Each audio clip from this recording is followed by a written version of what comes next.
Ey yaş oğlanlar, 15 yaşına, 20 yaşın töwregindäki gül oğlanlar, wagtyny etjegişini ertire goýmalylar. Şeytanyň bir owadan kefi bar. Gözden cemaat, meselen biri wa men bir gowiş etjek dälliye, ine bila açyk. Bunu şeytan aýtmaýar. Şeytanyň dili bitýüsli, men soňra medernniye.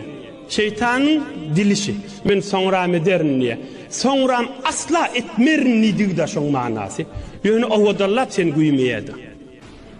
Bir adam men falan tüýsli tesbihini men 40 ýaşamda sanarnise, men elbette şonu sanajak dädirni digde.